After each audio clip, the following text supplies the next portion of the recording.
Got it? Okay. So, well, maybe before we jump into chapter 6, we'll start with homework review, homework questions. Anything along those lines? Anyone actually do their homework? No. No one did their homework? No. Anna did her homework, that's a given. Did anyone else do their homework? No. What does that mean? Just waving a pencil around? Not that you did anything? Okay. We watched your lecture, though.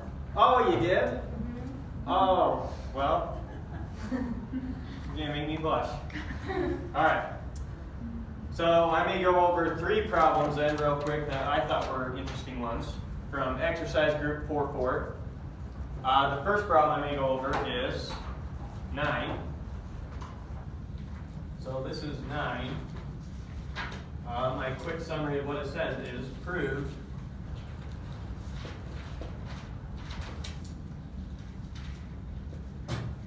that AB less than EF and EF congruent to CD implies AB less than CD. So let's just talking about 3 segments, and let's get the picture we have in mind real quick. So we've got 3 segments, A, B, C, D, and EF. A, B, C, D, EF. So, 1, let A, B, C, D, and EF exist such that AB is less than CD and CD is congruent to EF. Okay? So what's this problem trying to get us to prove? It's trying to get us to prove that if this is less than this, then this is also less than this if these 2 are congruent. No, it's if AB is less than EF. Oh, did I say that backwards? Yeah. Yeah. I hope I didn't say that different than the problem did, because you'd expect it to say CD. It doesn't matter which way we do it, I guess. They're both the same. Okay, so we know that this is less than this. Prove that means that this is less than this, right? That's what we're trying to prove. Okay, so first things first. If we know that AB is less than EF, how do we use that?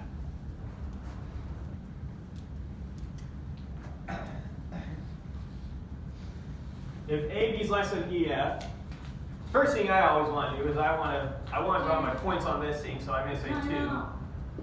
Huh? In your step 1, it's such that AB is less than EF. Oh, thank you. That's why we had that whole conversation, huh? EF and CD is congruent to EF. Okay? Now, since AB is less than EF, EF is greater than AB. That's the way I want to think about it. Okay? So what does it mean for EF to be greater than AB?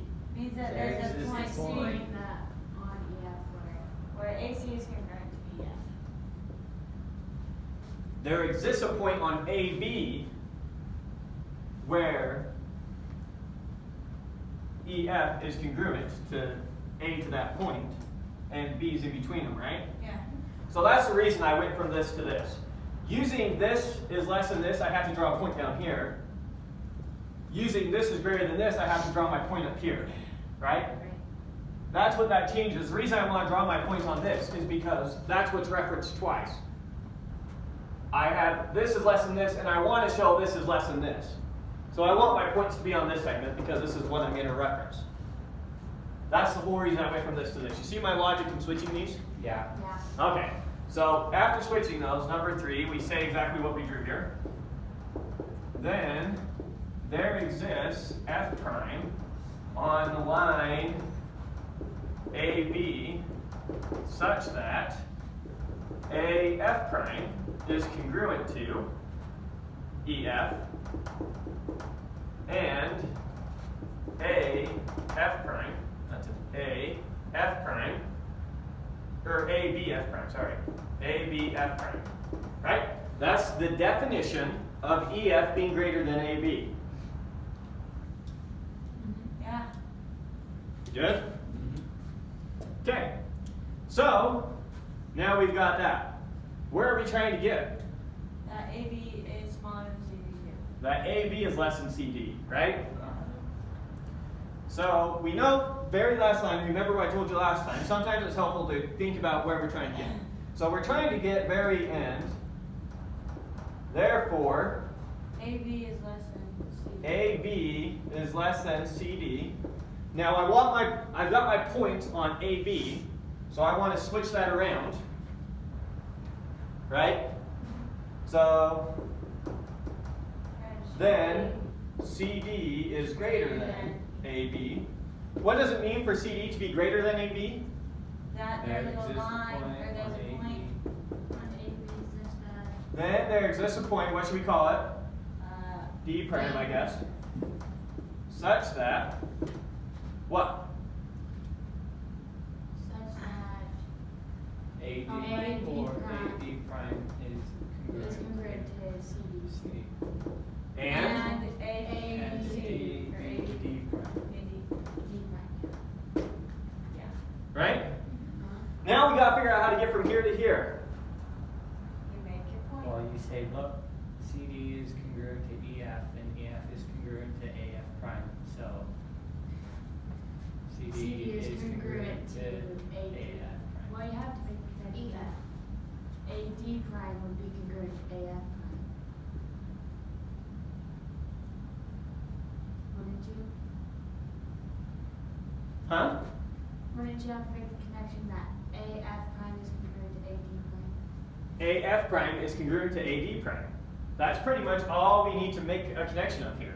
So for, then AF prime is congruent to, oh, well, we don't even need the D prime. We're not going to end up using this D prime. That just shows us our thinking. This F prime is going to be the D prime that we want to use. CD. Right. Right?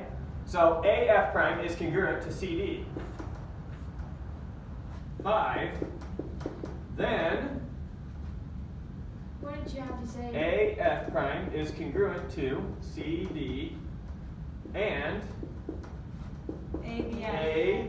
ABF prime. So notice that this is this was just scratch work to help us think. Right? This isn't part of our proof. This is just scratch work. So notice that we've got exactly what we needed. Think about F prime as a D prime we say down here. We've got AD prime is congruent to CD and AB D prime. Yep. Wouldn't you have to say that EF is congruent to AF and CD is congruent to EF, therefore you can say EF is congruent to CD? Well, we stated that. Oh, we didn't. Oh, we already did say that. Where? So that was scratch work. I think we see what we're doing now. All right. So you're saying, so look, we already knew CD was congruent to EF. Yeah. And you said And we defined F prime so that AF prime was congruent to EF. So AF prime is congruent to EF, EF is congruent to CD, therefore AF prime is congruent to CD. right. You see that? So we know that's congruent to that. So then we have AF prime is congruent to CD and ABF prime. So then we know 6. So what do we know? What does that give us? What is this the exact definition of? Greater than Then AB, or sorry, AB then, greater than then CD. CD is greater than AB. Then or CD AF prime. is greater than AB. That's what it gives us. Oh, yeah. CD is greater than AB. Therefore, AB is less than CD. Yeah. Perfect. Therefore, AB is less than CD. And we're done. That's what we were trying to get. Any questions on that? Anything confusing there? Everyone understands the steps of logic? Did we show you where we were trying to go first, just confuse you more? Because we introduced points that we didn't end up using? Or did it help to see the scratch work? It helped? Okay. That's useful to know.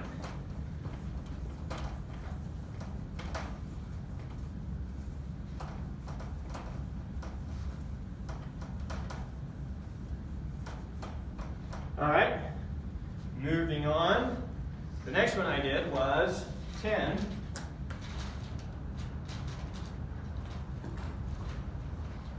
So for 10, it said prove, summarizing, prove AB greater than CD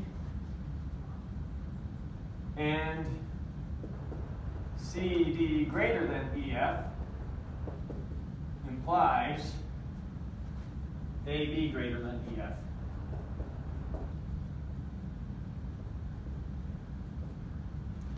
In short, we're basically proving that this less than operator, or this greater than operator, is transitive. Right? So let's draw the picture of what we're saying. We've got AB, CD, EF, right? Yeah. So that's setting them up so that one's less than the other is less than the other.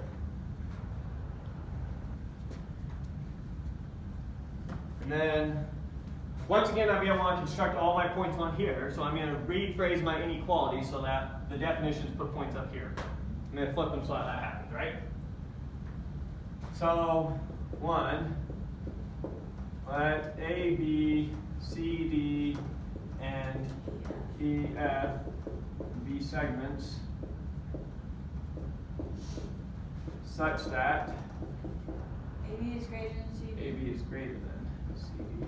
And CD is greater than EF. CD is greater than EF. That should have been a hand. Oops. Oh well. 2. All right. So let's start by getting the points from our definition that this gives us up here, and then we'll get the points that our definition gives us from this up here. Okay. Okay? So 2. Since, let's start with CD, since AB is greater than CD. AB is greater than CD, comma, then CD is less than AB, comma, and so there exists C prime on AB such that AC prime is congruent to CD. Maybe I should have called it D prime, because that's what it's lining up with. So where did I say that? Then there exists D prime such that A D prime is congruent to CD, and what's my order? A D prime B, right? So we know that there's this D prime point. And that was using our main theorem from last time, the fact that we could swap those. You're all comfortable with that theorem? All right? Next line. So I need to use the fact that this is less than this, but I want to put points up here. So this is less than this is congruent to this, means that this is less than this. That was Theorem 4.4, if I remember right. Theorem 4.4, yeah. So Theorem 4.4 said that if a line segment was less than another line segment, it was also less than one that's congruent to this. Good? Yeah. All right. So since EF is less than CD and CD is congruent to AD prime, then EF is less than AD prime. Good with that? All right, now let's use our definition of less than to get our F prime point up here, so we can talk about it on this segment. Good? So since EF, No, AD prime is greater than. oh, did I do that backwards? We don't know EF is less than CD, do we? We know that CD is greater than EF. So the same thing. Yeah, same thing, just swap it. Do it right. CD is greater than EF, and CD is congruent to AD, therefore AD prime is greater than EF. Thank you. All right. So now we're going to flip our inequality, right? Since AD prime is greater than EF, then EF is less than AD prime. And so there exists F prime on AB such that AF prime is congruent to EF and AF prime D prime. So now we just constructed this point F prime up here. Okay? Now, maybe it might not be obvious to you where to go from here.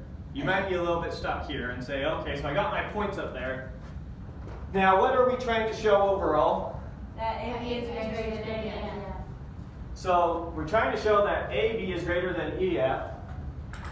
If the points are up here, the way that we want to show that is that EF is less than AB. And what does it mean for EF to be less than AB? That there's a point that is in between them where AF prime B.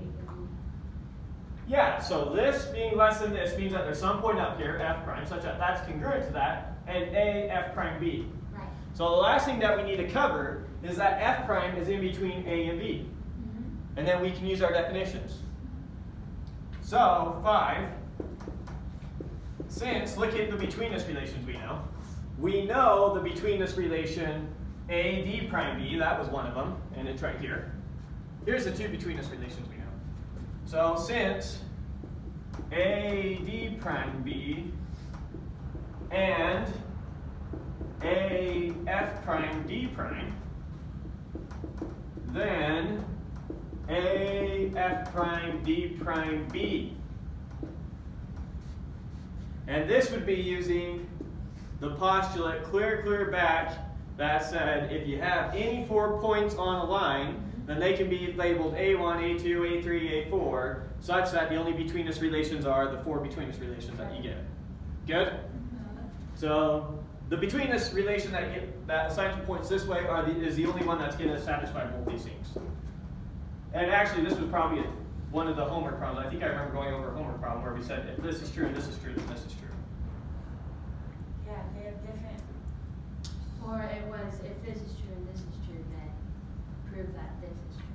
Another one of the combinations. Yeah. Yeah, you're right. So we proved this was true, then this was true, and then we use this to say one more thing. Yeah, you're right.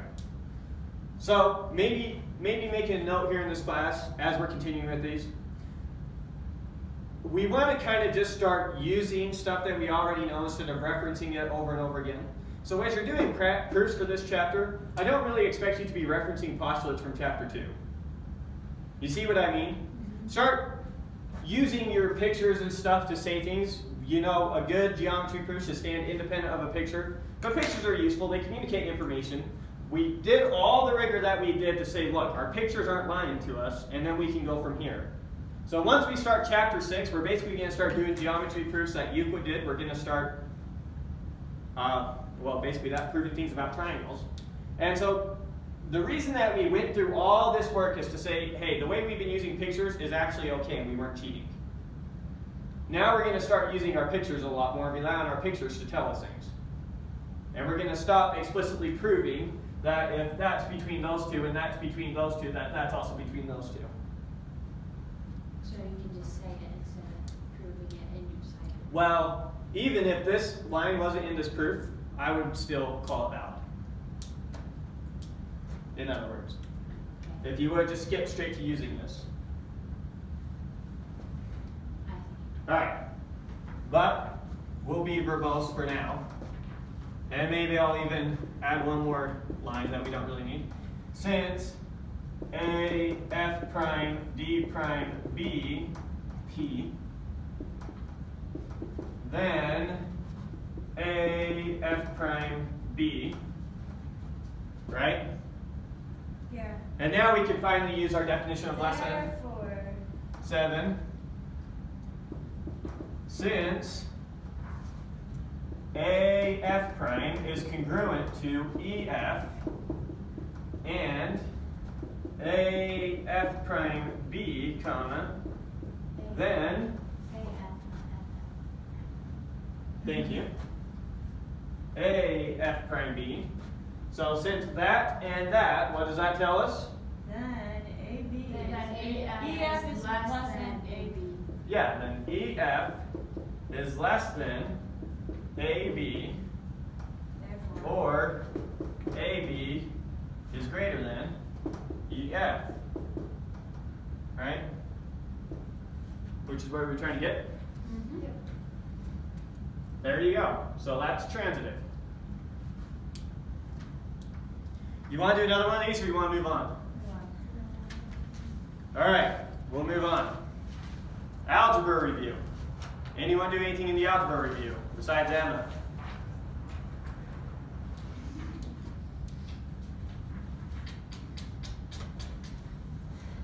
Ah, come on, guys. which algebra review are? At the end of chapter 4.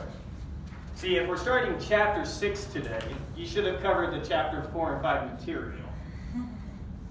Tricky concept. So is there any point in me even going over those if you haven't even tried them? It's sad, but I've done more homework than all you guys. All right. Then we'll move on to chapter 6 material. So chapter 6, like I said, is starting with triangles. And you're going to notice that this is probably going to be the easiest chapter for you to do in the entire book. So proofs have kind of been hard for you guys as we've been going through this class, because it's like you're proving things that are so obvious, you're not sure what you can and can't use. And so as the proofs become less and less obvious, they feel like they get easier and easier for a while, and then they start getting harder and harder again. Right? So we're now hitting just that sweet spot where the proofs aren't completely obvious, but they're obvious enough that you know how to prove them. It's the sweet spot. This is as easy as it's going to get. These proofs are going to be fun. You're going to be able to go through a ton of them. And there's a lot of problems in chapter 6. I strongly, strongly, strongly recommend you just go through a ton of them. And just do them, do them, do them. I can't tell you, I can't overemphasize how valuable it is to just get really comfortable with talking about and proving things with triangles. And what this book is going to do, as it gives you all these problems about proving things about triangles, in particular proving certain triangles are congruent to other triangles, is it's going to show you base things that people look for when they're proving things about triangles and slowly add them in more complicated pictures. To give you an idea of what I'm talking about real quick, well, no, we'll come across it as problems come up. I'll show you as problems come up. So let's start with chapter 6. So chapter 6, we start out talking about angles the same way that we talked about line segments in chapter 4. So you remember in chapter 4, the postulate started with, we had our first postulate said, if we've got a line segment and a point on a line, then there's two line segments that we could construct that are congruent to the given line segment. You remember that? Yes. Yes, one of you remembers that? No, I don't remember that. You don't remember that period? This one. It's the very, very first postulate in chapter 4. You have this one? It's the one that basically tells us that we can say, Oh, duh. This is go congruent. construct a congruent line segment to this. Yeah, I see. I remember.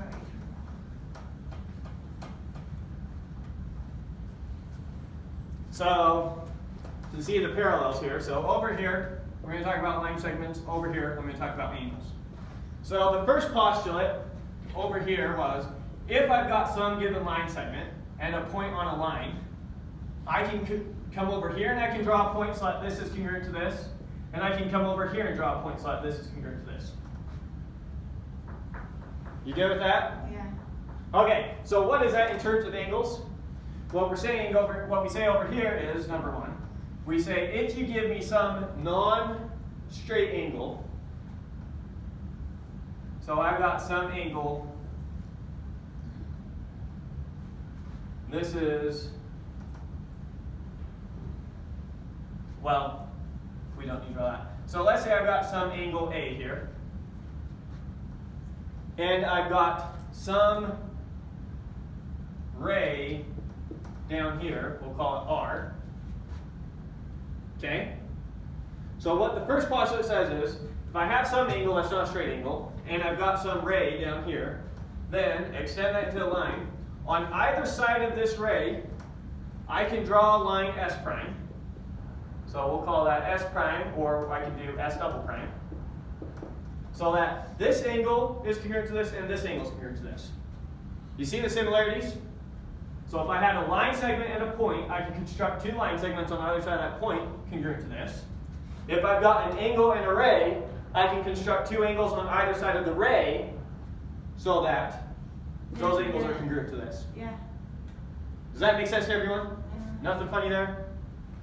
Okay. And then the second part of it says, because we said if we don't have a straight angle, then you can do this. And the second part of it basically says straight angles are congruent to straight angles. I think it throws that in as just a quick side note. Okay?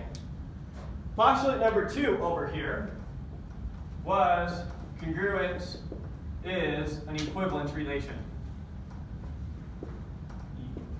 Equivalence relation.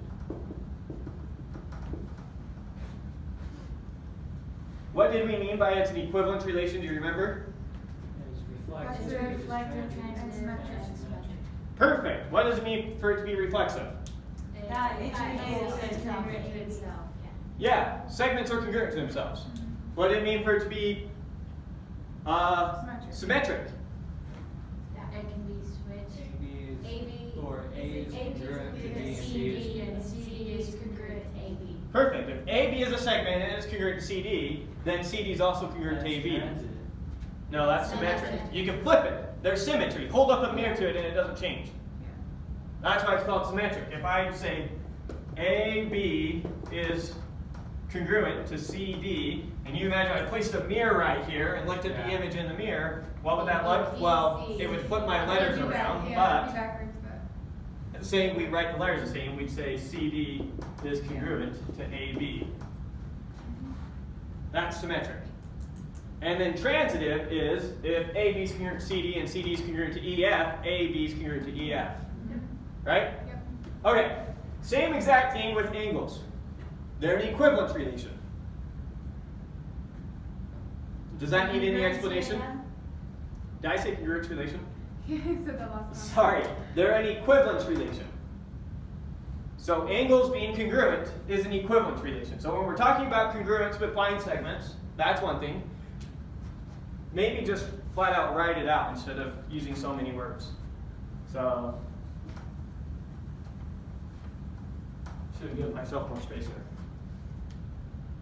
Maybe we'll just write them all out exactly, and then I'll explain the similarities as we go. So going back, this is postulate group 5, by the way. So 5-1. So the first one. If angle A is not a straight angle,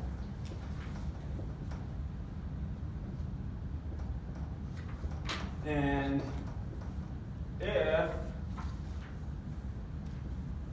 R prime is a ray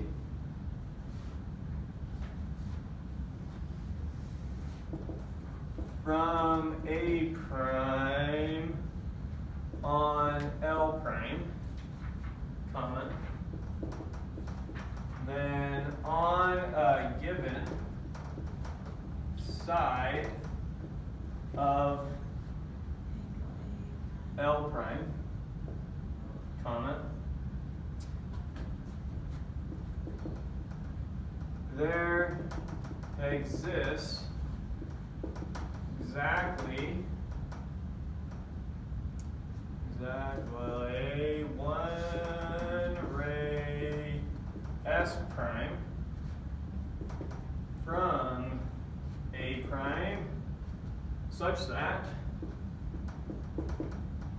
angle A prime is congruent to angle A. So this was what I said before, but now let's just draw out the picture that this is saying. So let's say I've got some angle A, there it is, and I've got some ray R prime on line L prime.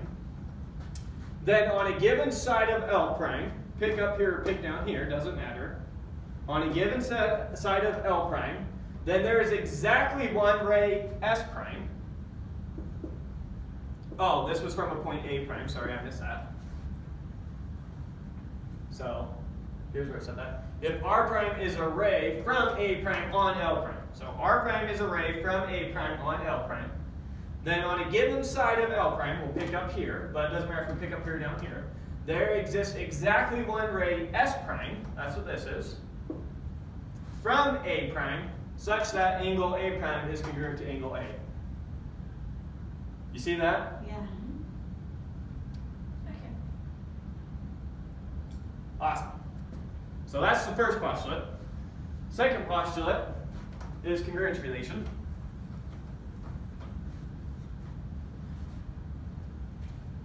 So 5.2,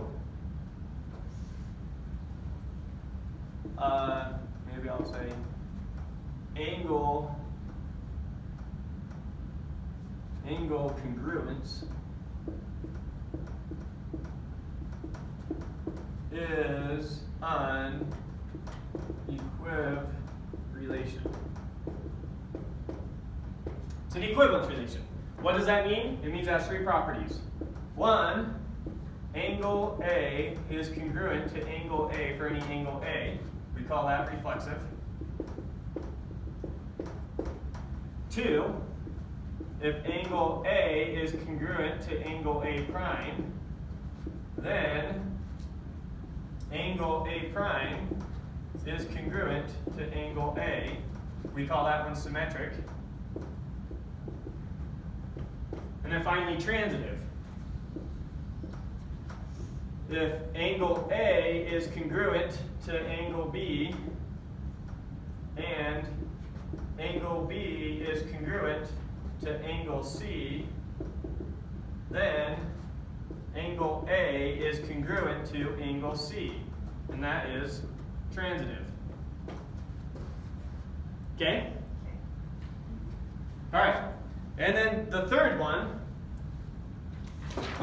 over here, we had two ways that we could word it. They gave us, we had a picture that looked something like this. A, B, C, and A prime, B prime, C prime. So there were two parts to this. It said if AB is congruent to to A prime, B prime,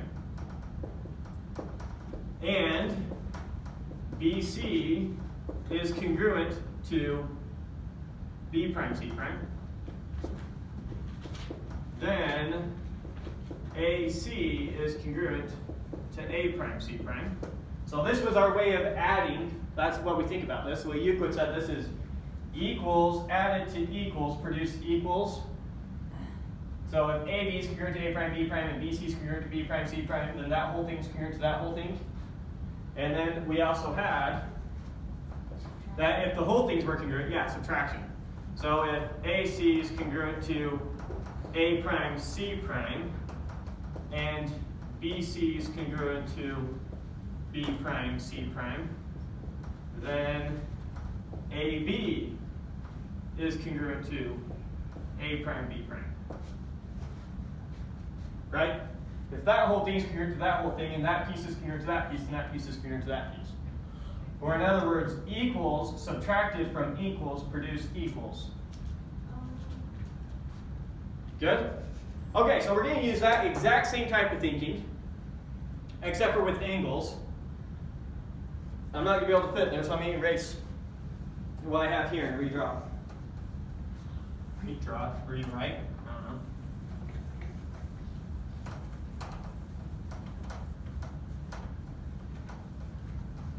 But in short, it's telling us how we can kind of add and subtract angles from each other. That's what it gives us. So let's set up two pictures. We've got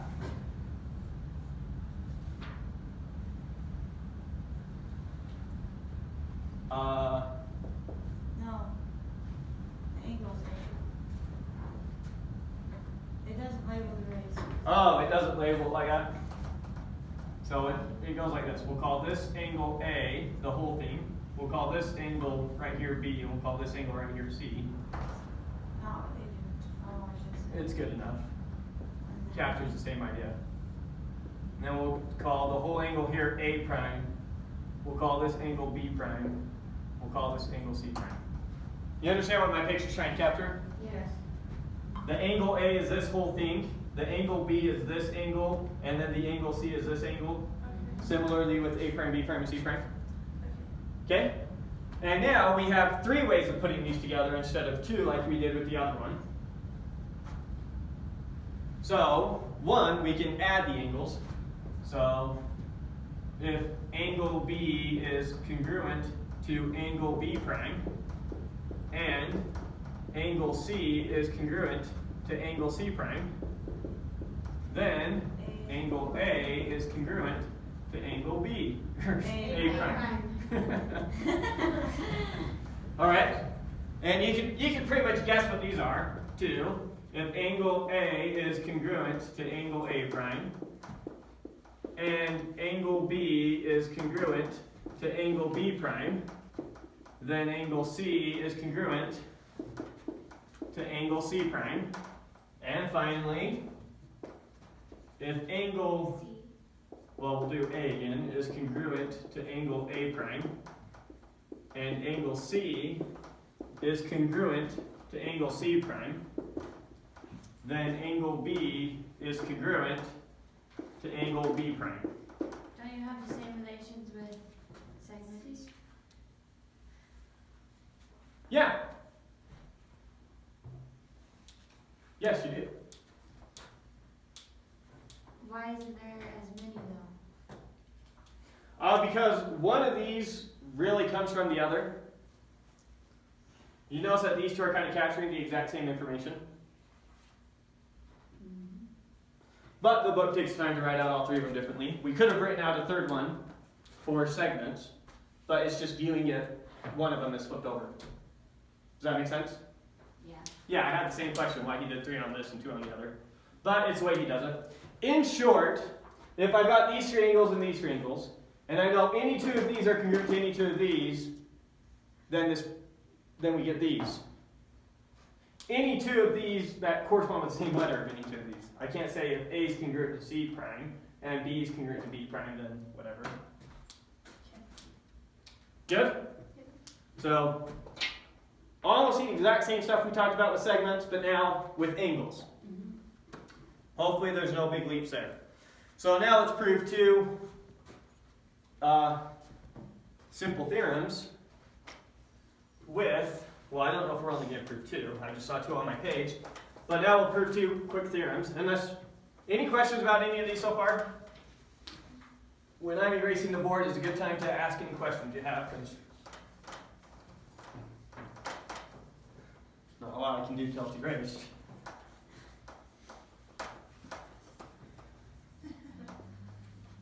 Should have grabbed an eraser out of that room. All right. So Theorem 6.1 and Theorem 6.2. That pink isn't really showing up that great, is it? How's my black? Is it worse? Better? No, it's better. It's better. It's better? Just erase it too. Did you try the purple? The purple I was doing red before we started and it wasn't great. I can also pull out the blue one I brought if I need to. Alright. Let's go over this real quick. So this is Theorem 6.1. If 2 angles are congruent, then their supplements are congruent, is what it says. That's what we're going to prove. If 2 angles are congruent,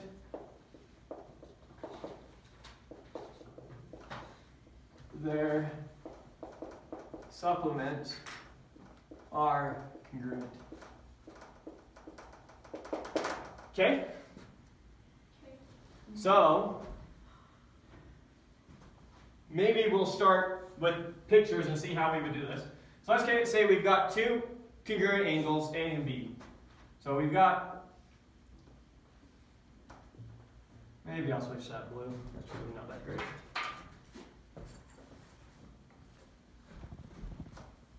Hopefully this is okay. I should have checked it before I threw it in. So, if we've got two angles, A and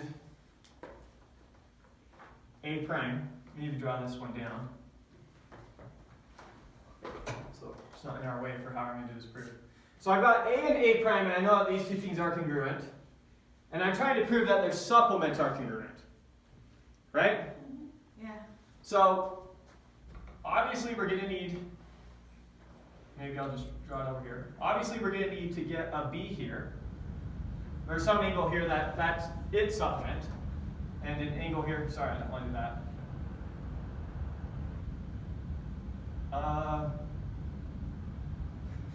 Shoot.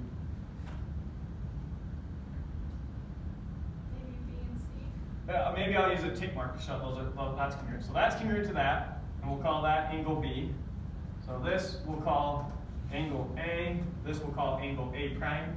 We'll kind of use that notation he was using before. And we'll call that B prime. So I know that A is congruent to A prime, and I know that B is a supplement of A and B prime is a supplement of A prime. And I'm trying to show what? That the supplements are congruent. B is congruent to B prime. That B is congruent to B prime. So that's what I'm trying to get.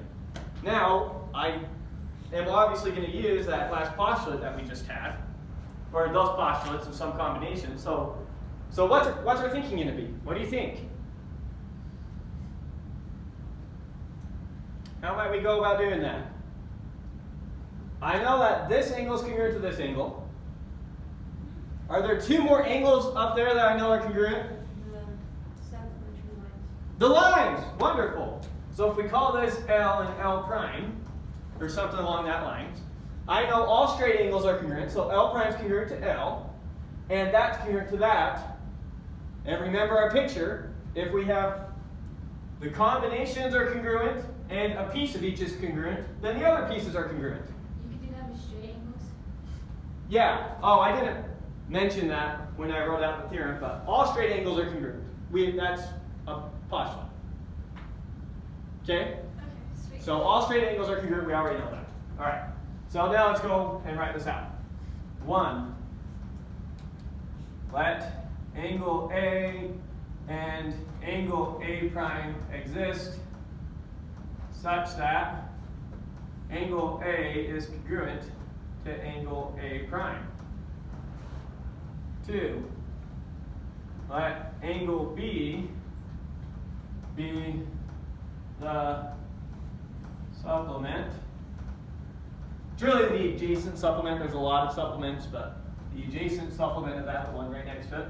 So let angle B be the supplement of angle A, and angle B prime be the supplement of angle A prime, comma, and let L and L prime be the straight, that's an I, that was terrible, straight angles they compose respectively. Okay, basically the picture that we just drew there. Right? So, since, maybe to make sure I know I'm talking about angle congruence, since angle L is congruent to angle L prime, all straight angles are congruent, and angle A is congruent to angle A prime, then angle B is congruent to angle B prime, as we were trying to show. Good? Yep. Alright, let's do the next theorem. Theorem 6.2 says vertical angles are congruent.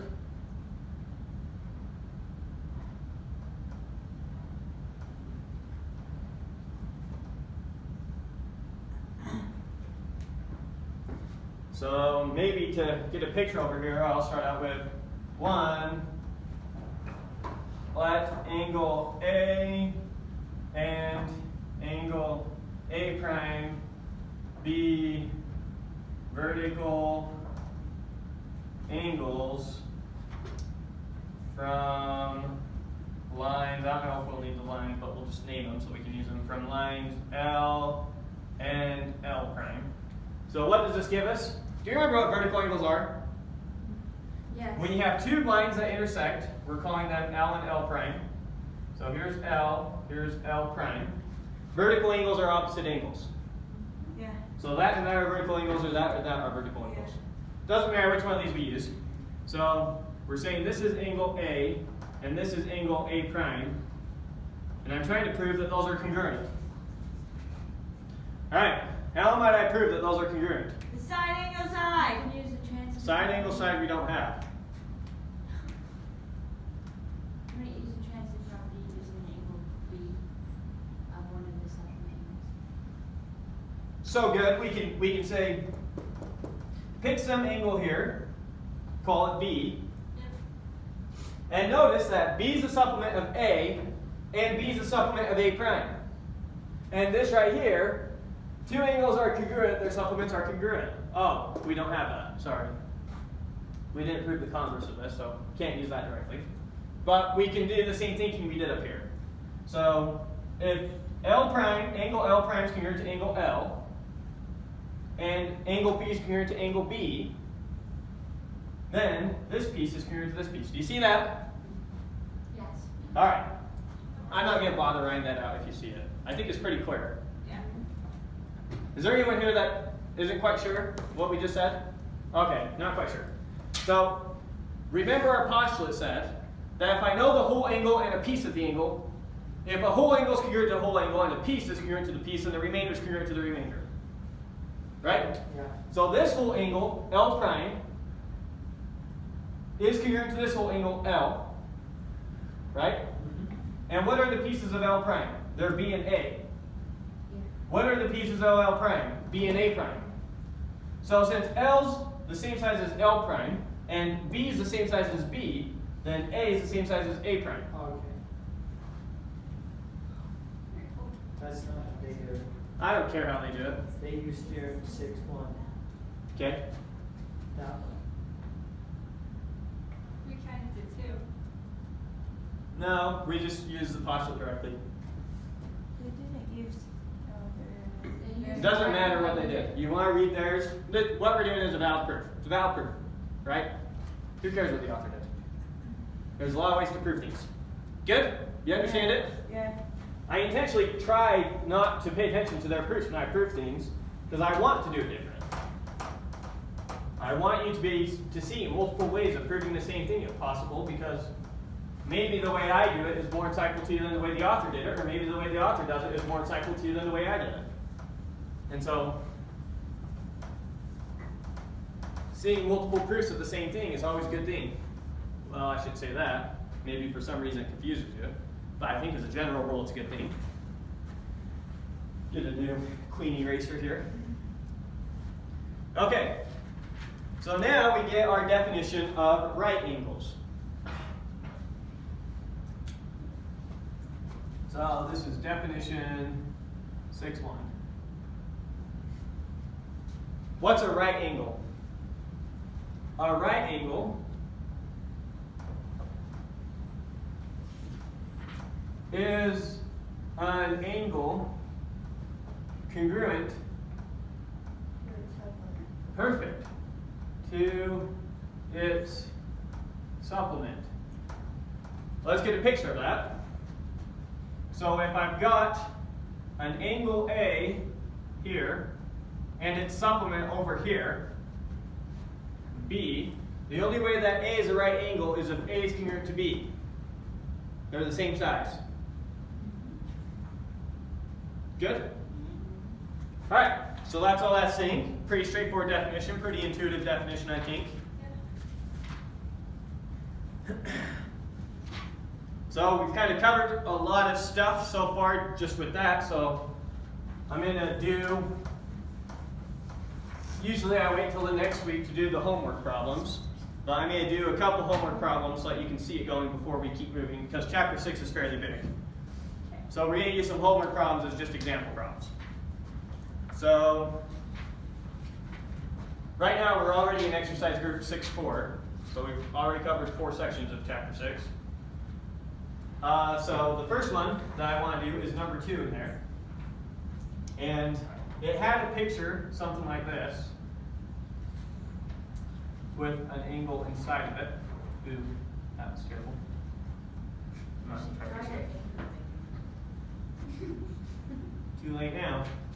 E, D, C, B, A, 1, 2. And they say prove that if angle 1 is congruent to angle 2, that implies EAC is congruent to DAB.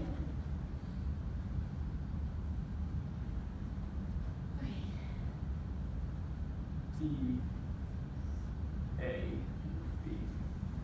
Okay?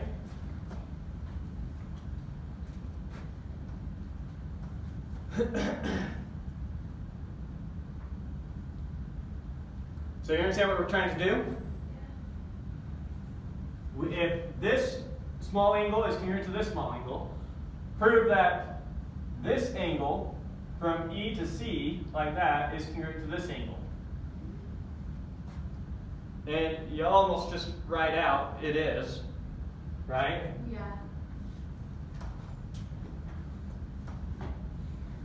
So, since angle 1 is congruent to angle 2, and angle DAC is congruent to angle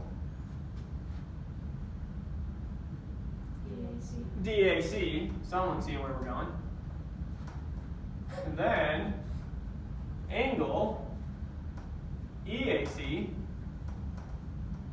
is congruent to angle DAB. Yeah, you almost just have to write it out. So do you see what's going on? We're basically using the fact that this angle is congruent to itself.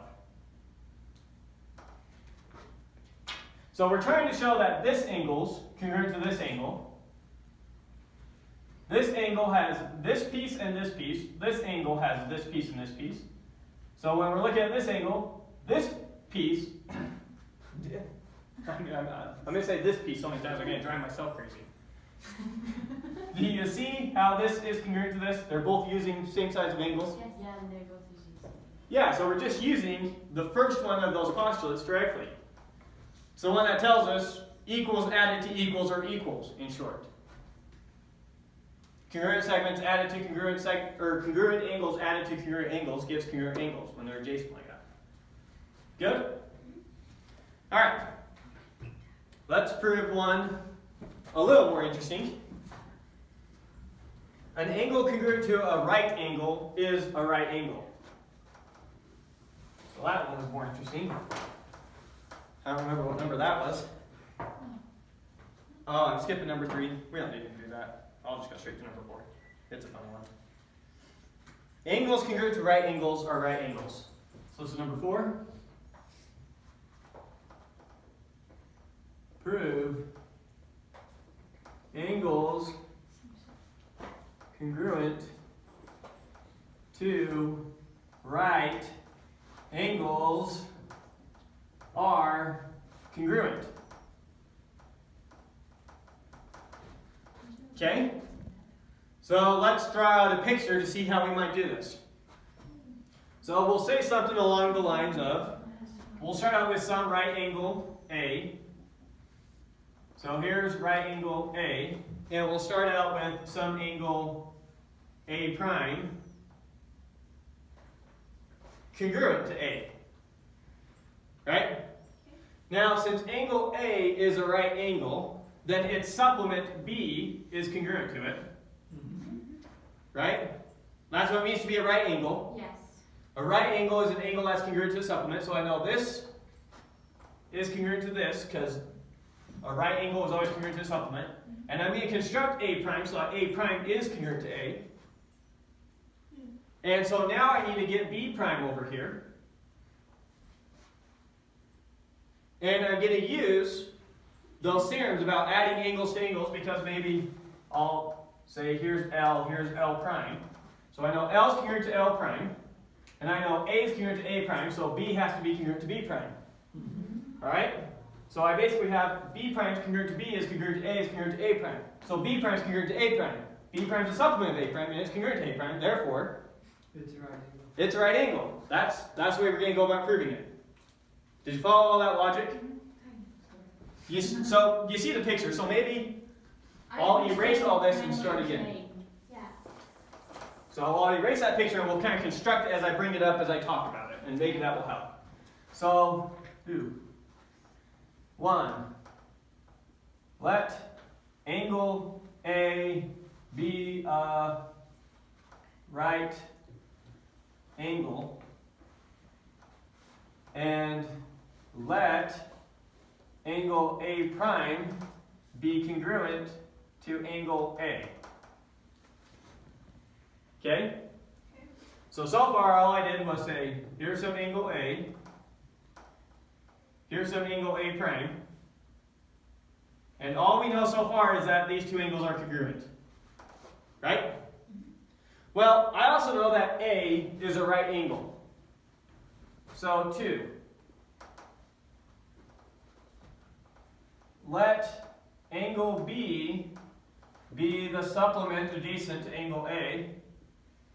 Sup of angle A, and observe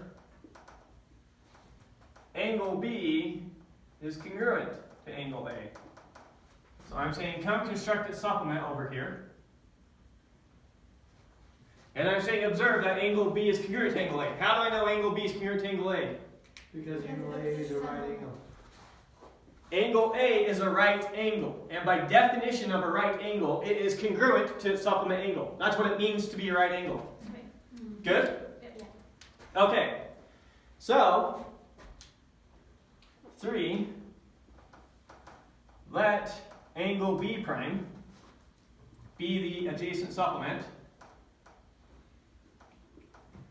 of angle A prime.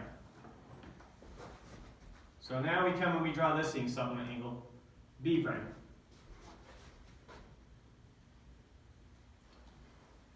And maybe I'll label the lines. Maybe I don't need to label the lines anymore. Yeah, you can understand it from here. So we're past that now. 4.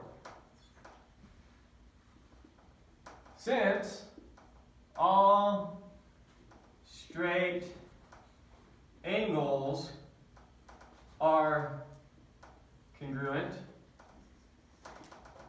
and since angle A is congruent to angle A prime, then angle B is congruent to angle B prime.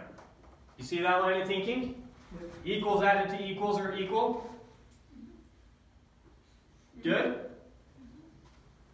Alright. Then, we knew that A prime was congruent to what? A. So we knew angle A prime was congruent to angle A. Angle A was congruent to B. B. And angle B was congruent to Angle B prime. angle B prime. So, angle A prime is congruent to angle B prime. You need to write B Yeah, prime you right can there. write the prime on the B. Oh, thank you. Right there. Right? That little bug has been driving me crazy.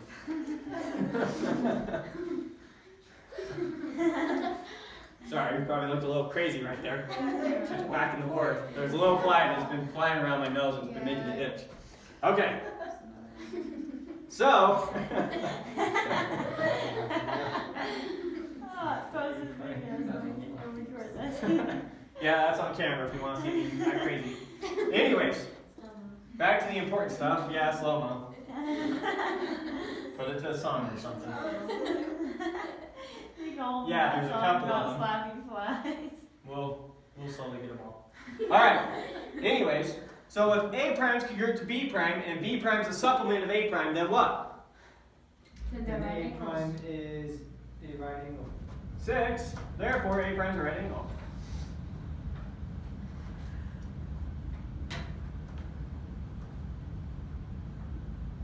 Right? Cool. Nice and easy. Aren't these proofs just way easier than those between-us proofs? No, they're just the same. Yes. I only am talking to my students who do their homework and show up to lecture, so Emma, what do you think? All right. Sorry, I lost my place. Are we deciding which side? Oh, we were just doing random homework problems, huh? Yeah. Yeah. So let me do one more homework problem that has similar thinking to this. Because the reason that these are so important is you see how we're kind of jumping back and forth between pictures to show our congruences? That's kind of a common strategy that you're going to use. So the way that we were showing that this is congruent to this, is this is congruent to this, is congruent to this, is congruent to this. That's not uncommon to have flows like that. That's why I specifically want to do that one. And then this next one's similar thinking, so I want to do it as well. And it also introduces a word that I want to make sure you're familiar with. How many of you are familiar with the idea of an angle bisect? Yeah. So to bisect an angle. What does it mean to bisect an angle? You cut it directly in half. We don't know what in half means, so try again using words we know. You make sure that what's the word? Adjacent. Right, it divides an angle into two congruent angles. That's what I was trying to say. Well, triangle and saying aren't the same thing. Do or do not. There is no time. We won't get into that. Okay, so they give us some picture. I don't care the letterings that they use because their way of marking letters on this picture makes zero sense. So I'm going to just do it in a way that makes sense. So we've got A, B, we've got C, D, and we've got E, F. So here's what they tell us. And we've got O. Oh. So,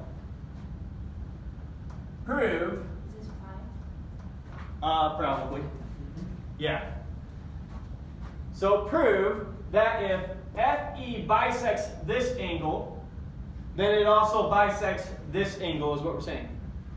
Prove that if EF bisects angle AOC, then EF bisects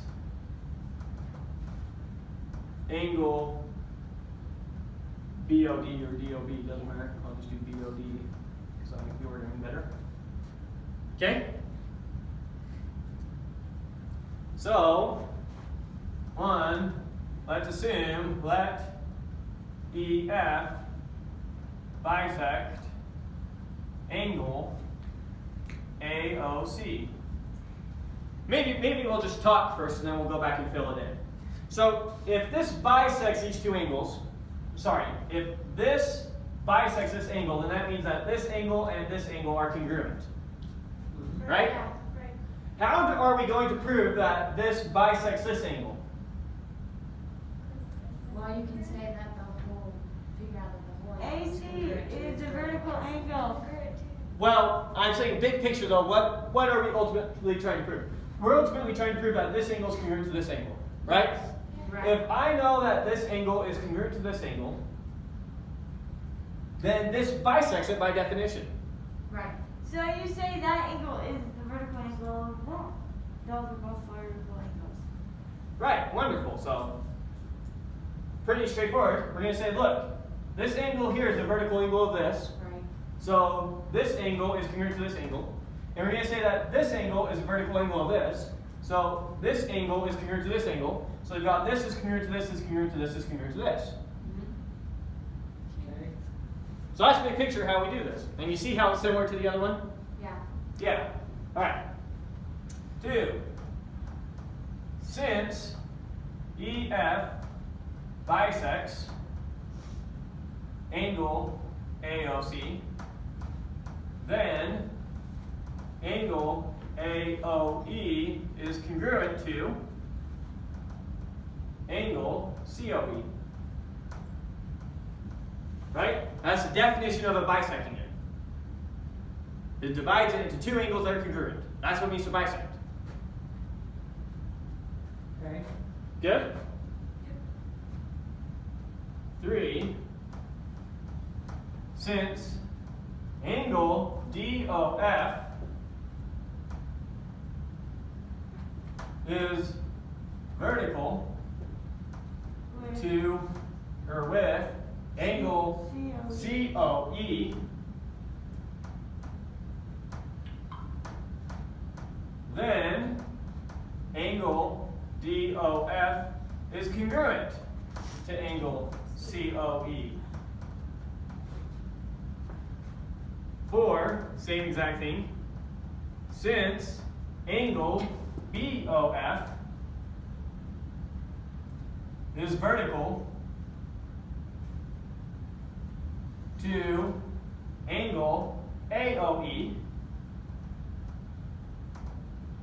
then angle COF is congruent to angle AOE, right?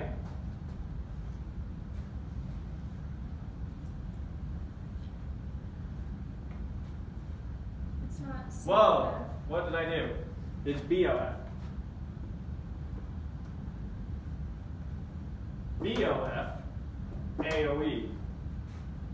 BOF, AOE. Okay, that makes sense. Good? Okay, so now we just plug it all together. We want this congruent to this, congruent to this, congruent to this. So 5,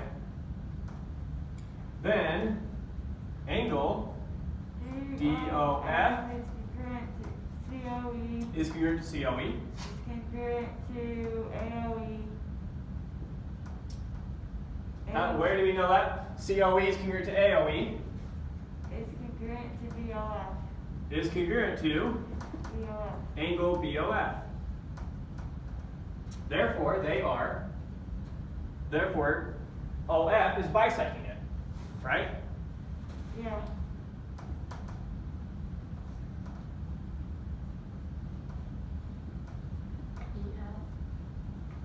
DOB. DOB. Right? That mark is just gradually getting worse, isn't it? The pink one is Pink one works better, you think? What do you see better? Pink better? All right. Okay, does that proof make sense? Yeah. All right, wonderful. Okay, so now we'll get into Side angle side. our next postulate, side angle side. I knew it was coming. Well, yeah, we're in geometry class. So Give you a hint, area of the triangle's coming too. When? Probably like 5 lectures. All right, so the side angle side theorem, maybe we'll give you a picture, then I'll write out the words. So if I have two triangles, call it ABC, and triangle A prime, B prime, C prime, and if I know that this side's congruent to this side, and this angle's congruent to this angle, and this side's congruent to this side, then I know that this angle's congruent to this angle, and this angle is congruent to this angle. And that other side. Now, this might be a little bit confusing for you, because we have two different side angle sides. We have the side angle side postulate, which is just what I said here. And then we have side angle side for triangle congruence. We are not talking about side angle side for triangle congruence. We still don't have a definition for what it means for two triangles to be congruent. right? Yeah. So this is the postulate that we're going to use to construct all our congruence theorems for triangles.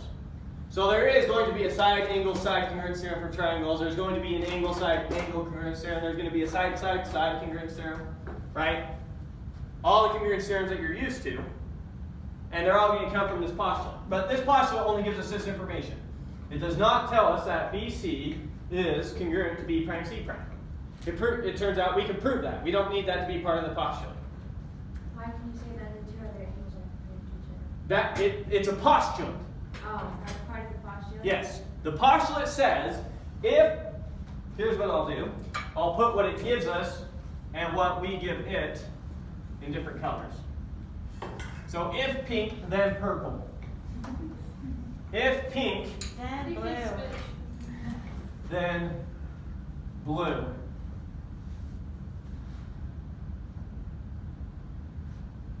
You gotta do the third congruent side too. No. That's for what the I was theorem. just trying to explain. So here's what the postulate says. If I have two triangles with this side, these sides congruent, these angles congruent, and these sides congruent, then these two angles are congruent, and these two angles are congruent. That's a postulate. That's what the postulate says. It does not say anything about these two sides being congruent. Right? Now, you know that both sides are going to be congruent because you're familiar with triangles in general. And so that's going to be the first congruence theorem that we prove. But before we get into that, let's prove some basic stuff about isosceles triangles. Maybe I'll write it out all the way. The postulate? Yeah. I don't need to write it out all the way. You understand what we're saying? Yes. If two sides and the corresponding angle of a triangle are congruent, then the other two angles are also congruent. Right? Okay. Yeah. So, definition 6.2, an isosceles triangle. So, this was postulate, what was it, 5.4, 5.5? So this right here was postulate 5.4. And we refer to it as the side angle side postulate. Okay, so now definition 6 something. 6.2 is for isosceles triangles. So a triangle with two congruent sides is an isosceles triangle. Okay? What does that mean? That means draw some triangle. If two of its sides are congruent, in other words, that side's congruent to that side, then we call that an isosceles triangle. Good? Yeah. Okay, so our next theorem is going to be to prove, the definition gives us one more part. I won't write it out, but it says, we call the opposite angles of the congruent sides the base angles. So this angle and this angle are the base angles. The angles opposite the congruent sides. So in other words, this is not a base angle because it's not opposite either of the congruent sides. Yeah. Okay? That's the second part of the definition. So it says, isosceles triangles has congruent sides, and we talk about the angles opposite the congruent sides as base angles. Just a way of naming them so we can talk about them. Okay? Alright, so now the next theorem says, the base angles of an isosceles triangle are congruent. So theorem, what number is it? 6.3. Theorem 6.3. The base angles of an isosceles triangle are congruent. Okay? So let's prove it. And obviously we're going to use what theorem, or what postulate? The Side angle, side postulate. Side angle, side postulate. So we're going to take A, B, C. We're going to say let it be some congruent Isosceles or some triangle. isosceles triangle where, and Two we'll just sides pick are two sides are congruent. congruent. So we'll start out with one. Let triangle ABC be And isosceles such that AB is congruent to BC. AB is congruent to AC or BC. AC, whatever. Yeah, I kind of put that weird. I usually like the A up there, but who cares? Who cares? Okay. So now I want to show you another common trick for doing proofs. The trick is to relabel the same triangle two different ways. Okay? So I'm also going to call this point, I'm going to make a second triangle. Maybe I'll write it first and then I'll show the picture too. Let triangle C prime, B prime, A prime equal triangle A, B, C. Notice what I did. I correspond the point C prime with A, B prime with B, and A prime with C. So, in other words, this point is now A and it's also C prime. This point is C and it's also A prime. This point is B and it's also B prime. So I'm going to use the fact that these two triangles satisfy the side angle side postulate to show that this angle is congruent to this angle. Right? So 3, let's set up what we know about the side angle side. Time out. Did you, for number 2, are you saying those two triangles are congruent or they're the same triangle? They're the same triangle. In other words, C prime and A prime are the same point. B prime and B are the same point. A prime and C are the same point. We don't know what it means for triangles to be congruent yet. We don't have a definition of that. We have it for line segments and we have it for angles. That's it. Good? Yeah. Okay. So now, we want to use the side angle side postulate. So, let's get my side, my angle, and my side that are the same. Observe that, let's see, AB is congruent to A prime, B prime. Angle B is congruent to angle B prime. And, side angle side. And BC is congruent to B prime, A prime. C prime. A prime. B prime, A prime. Okay, maybe I shouldn't have did it like that. I thought you might see something, but I'll take it back a step. So, AB is congruent to BC Oh. is congruent to A prime, B prime, comma. Angle B is congruent to angle B prime, comma. And let's see, what do I want? BC. BC is congruent to AB is congruent to B prime, C prime. Yeah. Not AB, BA. It doesn't matter, but just to keep things nicer. B prime, C prime. Okay? Let's make sure you see each of these. So, just read across right here. So we have AB is congruent to BC, because it's an isosceles triangle. And BC is congruent to A prime, B prime, because they're the same line segment.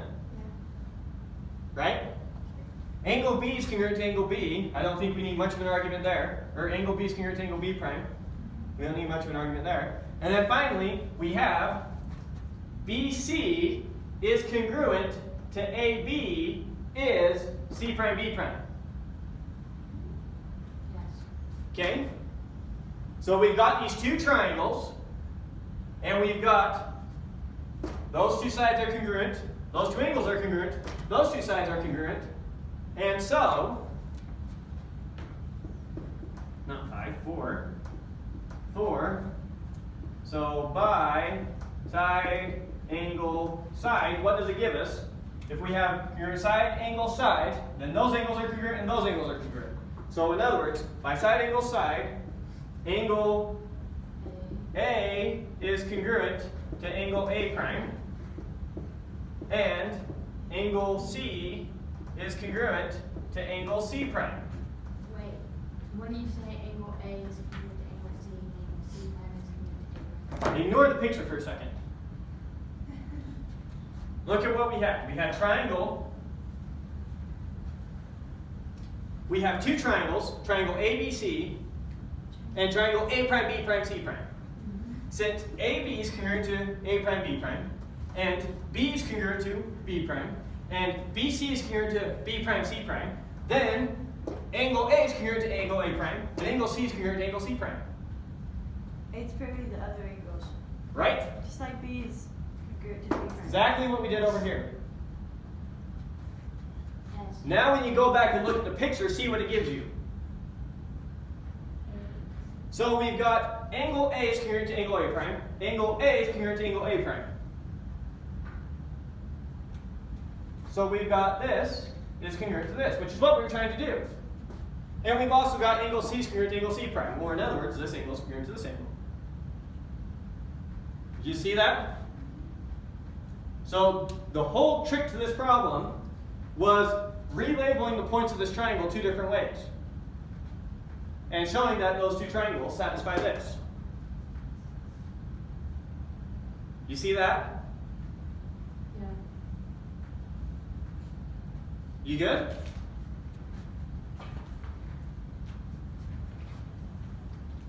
No questions on anything? Now's the time. If you have questions, the thing about math is it just keeps building on itself.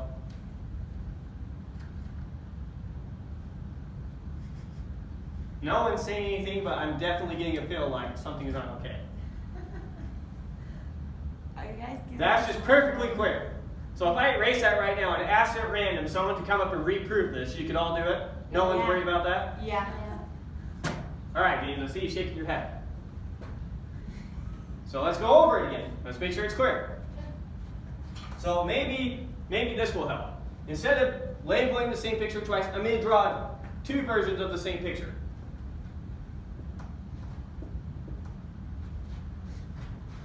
So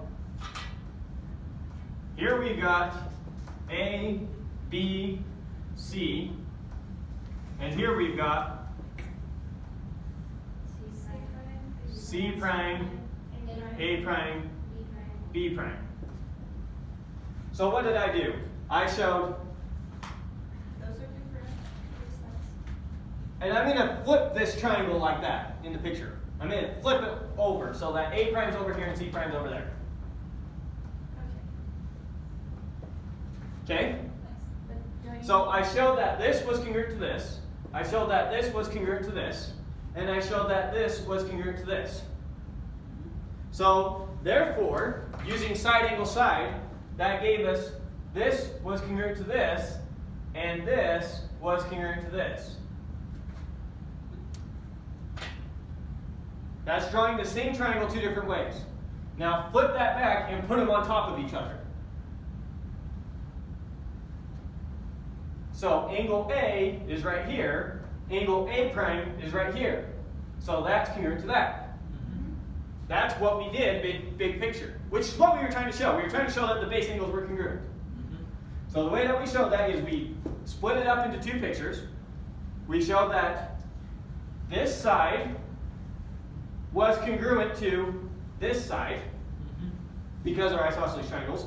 We showed that this side was congruent to this side because it's an isosceles triangle. And we showed that this angle was congruent to this angle. Therefore, the base angles are congruent by this. Same low battery.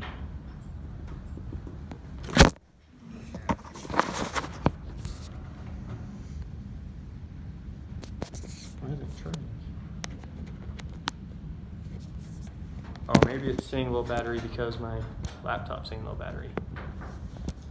Shoot.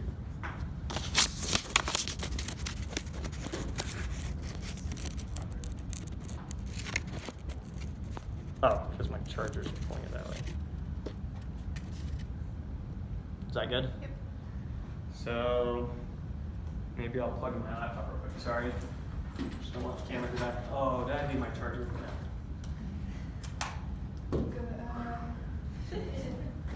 Right there, in front of the classroom.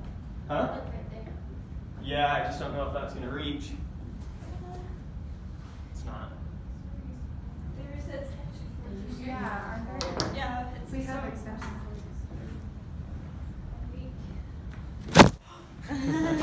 Here, hold that. Get it lined up. This. I think we might have it. Charger's pretty long. There's For one my right phone. there.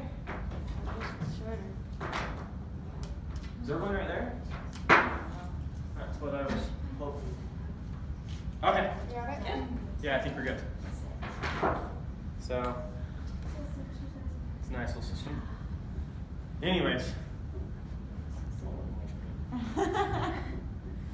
Mind your business. All right. So we're good with this proof. Awesome, awesome. Yeah. So, anyone can come up and reproduce it now. Yeah. What? Yeah. You said yeah? Yeah. All right. Who wants to see Mim come up and reproduce it? All right. That is just consensus across the board. Okay. Everyone wants to see it.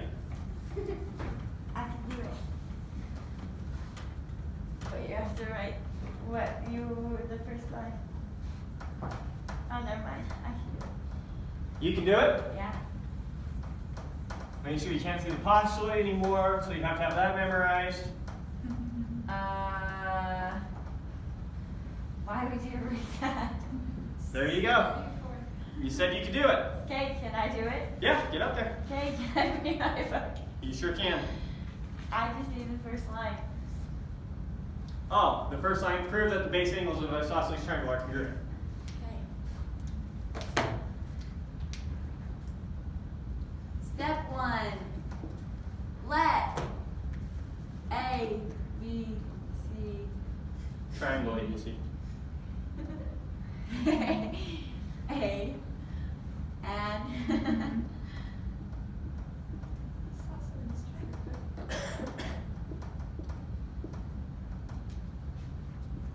two. Let triangle A, B, C equal triangle C prime, B prime, A prime.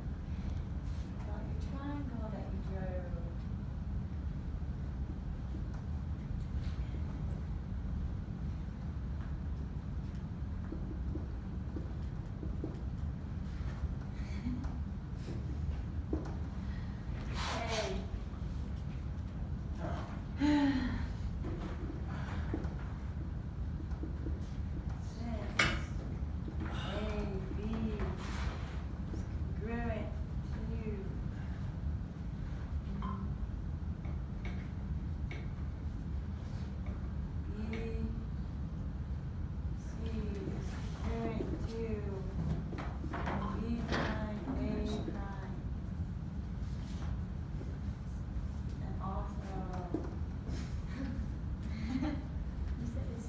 Talk loud so the camera can hear you, man. No. People online, you know what you're doing. Obviously, nobody is watching that, so I'm not worried. Okay. Hey, my other one has like 10 views. Yes. But you say no one. The first one had 15, like 2 days after it was. His college teacher is one of the subscribers. Which is great.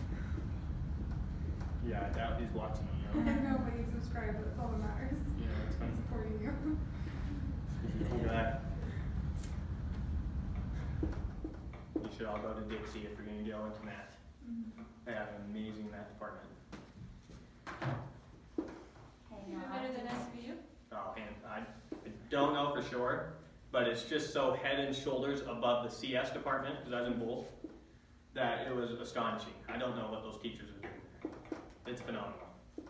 What's the CS department? What is Oh, computer science. Yeah, Sorry. The whole CIT department. Oh my gosh. The guy that was the head of IT is just a joke. I don't know if he's the head. One of the major guys there, the database guy. But they also have a real genius in the CS department as well. So CS was a hit and miss. Math department, it was just solid across the board. It was solid or superb. There's an eraser. Oh, how'd that get there? You gotta appreciate that eraser fairy.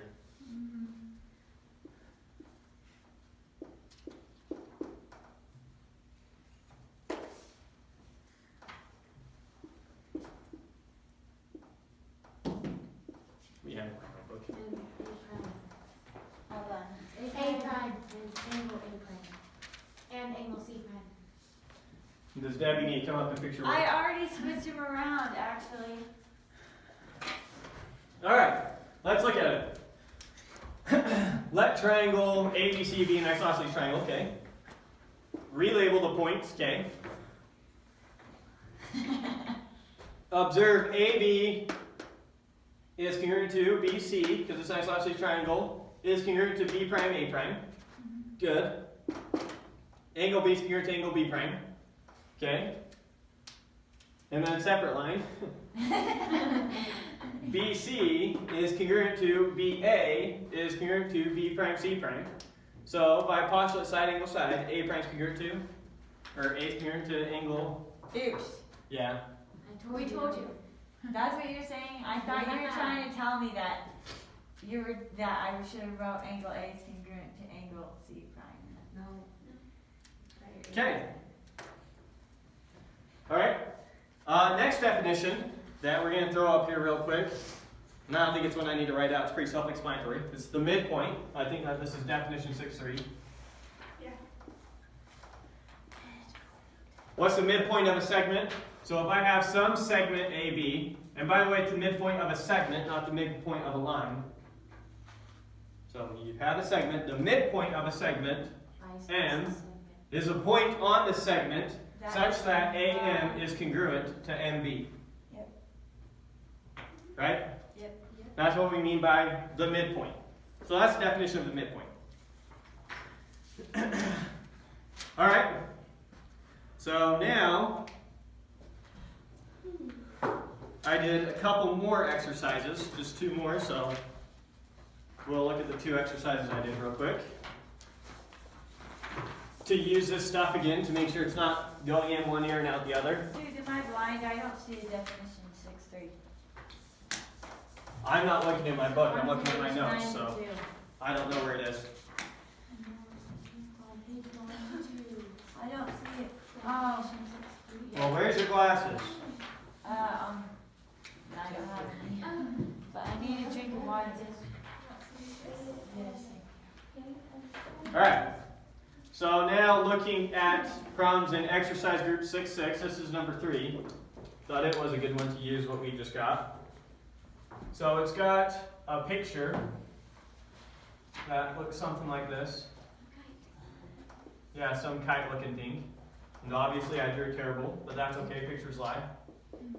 A, B, C, D. Does it have the lines or did I add the It lines? has lines. Has lines. Okay. So it's got that and it says prove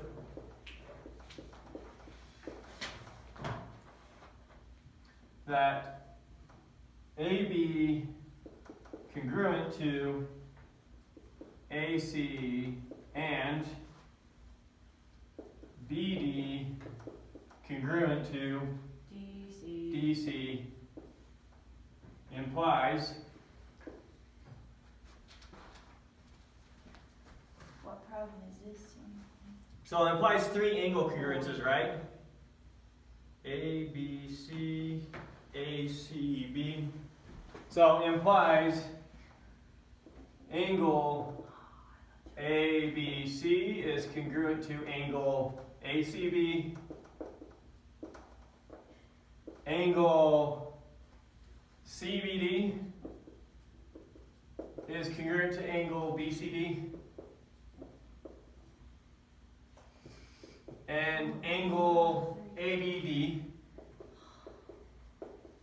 is congruent to angle ACD. Okay? So let's really quick show all the congruences that we're trying to prove here. Maybe use my blue marker to mark all this up. So we're trying to prove that this angle is congruent to this angle, that this angle is congruent to this angle, and maybe I'll use pink for my big one, and that this angle is congruent to this angle. Given that that's congruent to that, and that's congruent to that. Okay? Okay. So just looking at the picture before we formally write this out, any ideas right out the door? We have two isosceles triangles. Perfect. You have two isosceles triangles. So she's saying, look it. You have triangle BAC, which is isosceles. Therefore, its base angles are congruent. So that gives us that one blue line and that one blue line angle are congruent. You have isosceles triangle BDC with these two sides equal. So therefore, its base angles, the one with two blue lines, are congruent. And then finally, the sum of congruent angles gives congruent angles using our postulate, which gives us that whole angle is congruent to that whole angle. You see that? Maybe we don't need to write these out. Maybe seeing it's enough. You see how much quicker and easier these are? Yeah. That's what I'm telling you. Just go through them. Do a lot of them. They're really easy. They're kind of fun to do. And it doesn't take much to do it. So let's look at another one.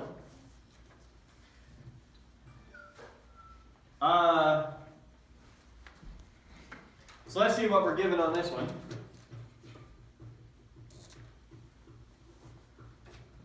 So the picture is, we probably just need the picture and we can talk about it. So the picture is we have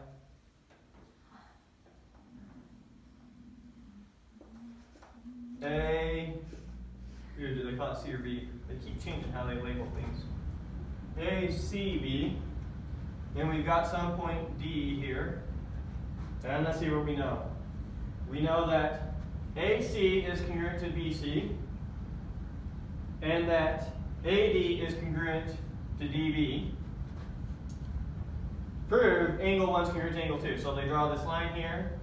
They call this one angle 1. They call this one angle 2. We're trying to prove that those are congruent. Sorry, I shouldn't use one tick. I should have used 2 on those. So those two are congruent to each other, and those two are congruent to each other. We're trying to use that information to show that these two are congruent to each other.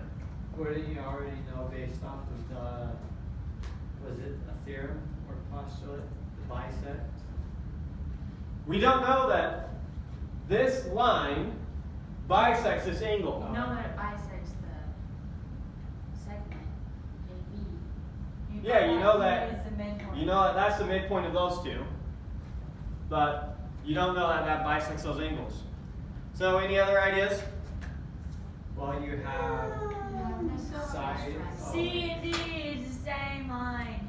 Could Oh yeah, say you that use that one isosceles is triangle and then you use side angle side. duh. Perfect. So we have a big isosceles triangle, which means that this angle is congruent to this angle. Yep. Right? And now, by side, angle, side, we know that this angle is congruent to this angle, and that angle is congruent to that angle. So angle 1 is congruent to angle 2. You see that? Yeah. Nice and easy? Yeah, maybe there's no point in me writing out these proofs.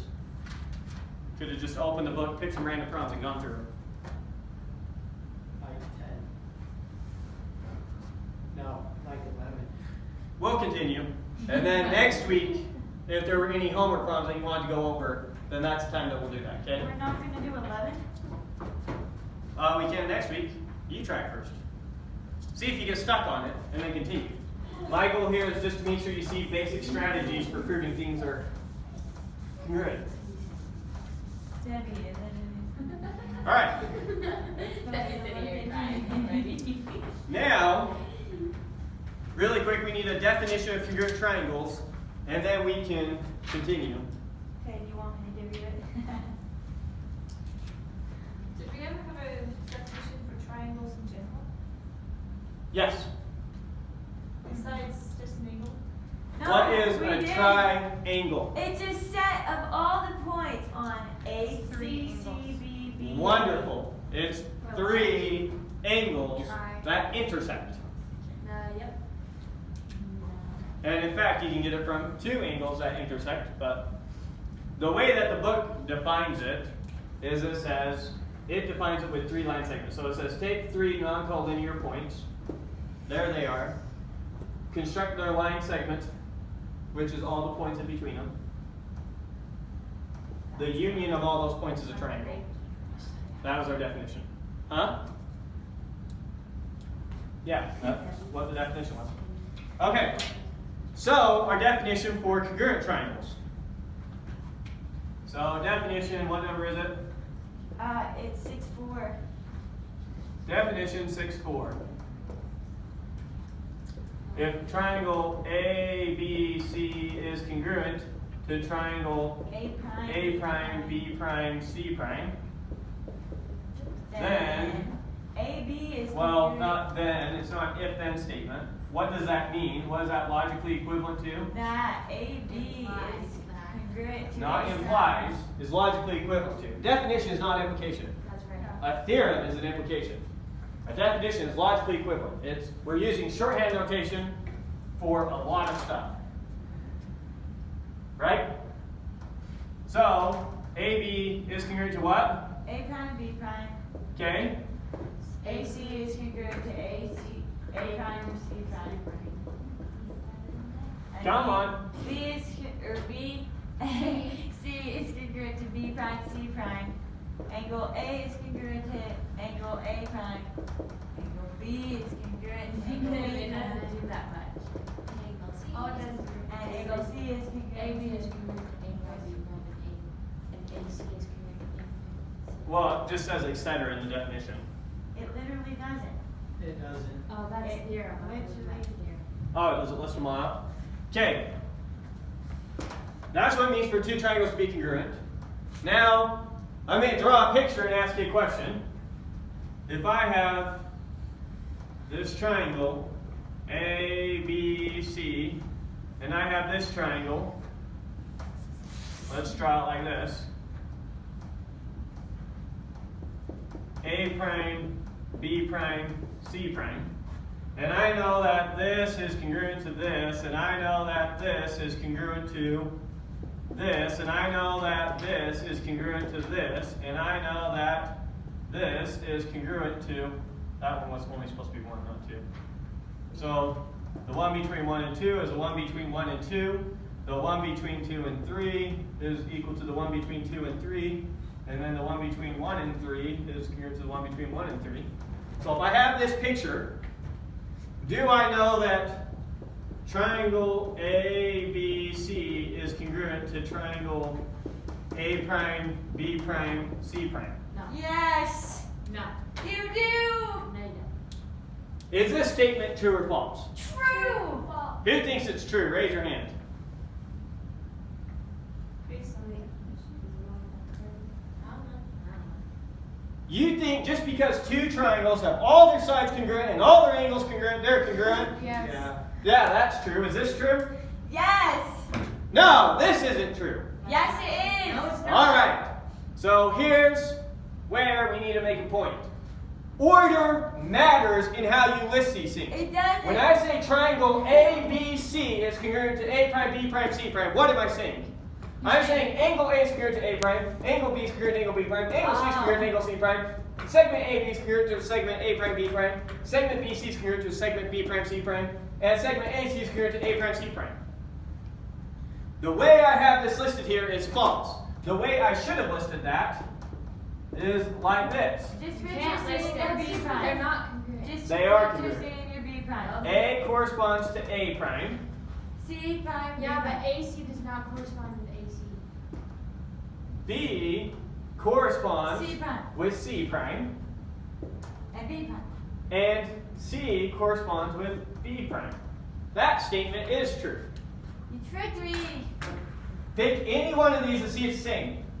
A is angle A is congruent to angle A prime. Oh, you're right. Angle B is congruent to angle C prime. Yeah. Angle C is congruent to angle B prime. Segment AB is congruent to segment A prime C prime. Segment BC is congruent to segment C prime B prime. And segment AC is congruent to segment A prime B prime. So order matters in how you say this. This is not a true statement. This is a true statement. Okay? It says 10% now, so I don't know if it's charging. Is it 20 not 10? It's because everything turned off. It would just like. Maybe it's not charging plugged in right there. Is it your laptop or is it your phone? Yeah.